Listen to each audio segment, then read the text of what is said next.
So back in 1991, I started watching Star Trek. I watched it because I bought an action figure, of which was Geordi LaForge, and I saw the spaceship on the box and thought, this is the most amazing thing ever.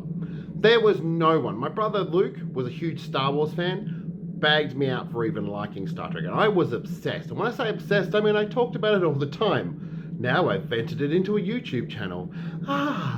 But basically, also a TikTok account. I'll link that in the description. And basically, what I've realized in the moderate amount of time in between is I love Star Trek, and I love watching Star Trek videos, and I really get into them. The problem is every time I watch any Star Trek now, it's all toxic fans. All fans who think they know everything and that the TNG era was the best era ever. I started watching Star Trek in the TNG era. I kind of looked like this. That was the greatest episode of Star Trek ever. Yes, I used a Snapchat filter, don't judge me. So basically, back in the early 90s, well even late 80s, Australia I don't think got it till like 1991 or 1990. And I had no one around me who liked Star Trek. I don't think I ever did through my whole childhood, to be honest. I managed to get one kid into it and then his mum bought him all the toys. Really unfair.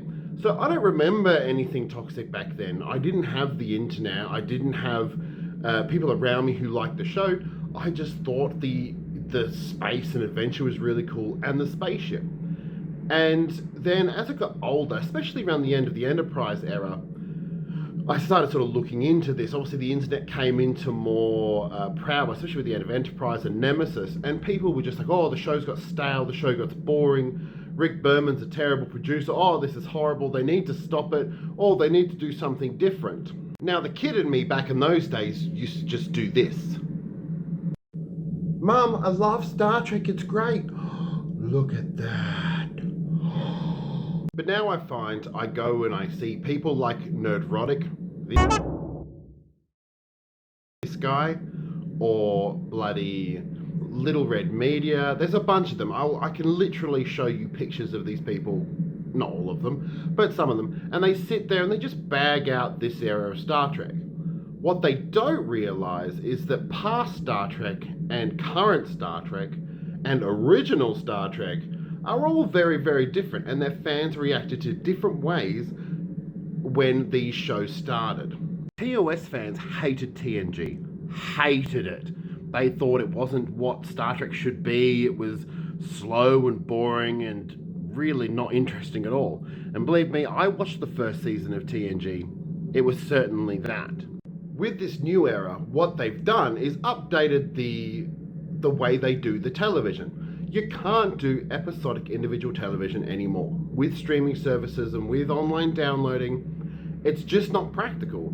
So what do? You update the format. While trying to keep it new and fresh, you have to respect the older fans. This is where the new generation went wrong. With Star Trek Discovery coming on board, there was a clear production design change. That makes sense. It's a new production. It's a good 17 years or a long time after Enterprise ended, which is the end of the TNG era. And what you had was a show that looked different but had the similar set pieces. And a lot of those older TNG fans who were used to the consistency of the TNG era looking like it was a continuation or the same universe, is what you had. People go, that's not my Star Trek. How can that be my Star Trek? Now, in the first season, that gave a lot of the older fans, including myself, it was a nasty shock when Discovery just looked so different. But it looked like a movie. The difference is I watched a program called Doctor Who. I've watched a lot of sci-fi. And Doctor Who tends to change itself every few years. So the production design changes, the writers change, the show changes. Star Trek hadn't really had that before, and we suddenly had it. The only matching thing Star Trek had was when TNG aired after the original series. And the original series fans were not happy about that. But they did not have social media or YouTube or TikTok to do their whinging. They just had to talk to their mates and pretend like they hated everything. Post regular TikTok content on @TrekTrav1701. Check it out. Why am I whispering into the corner of a screen to tell you things?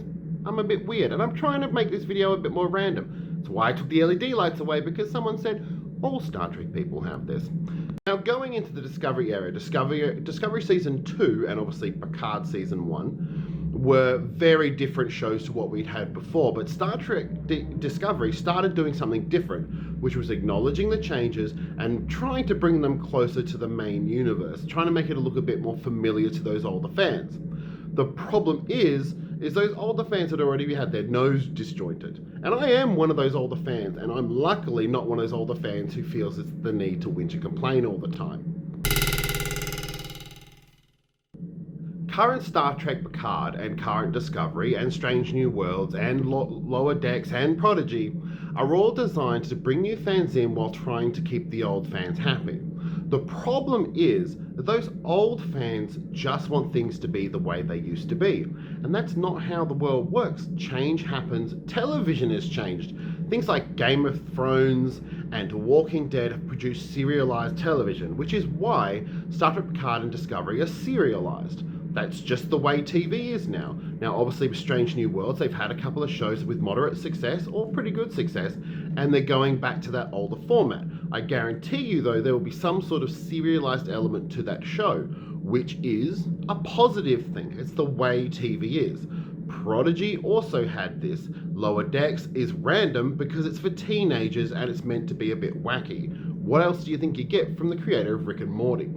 To be honest, a lot of those older Star Trek fans just sound like Grandpa Simpson in this clip. Called rockin' out. You wouldn't understand, Dad. You're not with it. I used to be with it, but then they changed what it was. Now what I'm with isn't it, and what's it seems weird and scary to me. It'll happen to you. Look, I'm not saying that this era has the best writing or the best acting, although Patrick Stewart is still on form. Marina Sirtis banged out last season.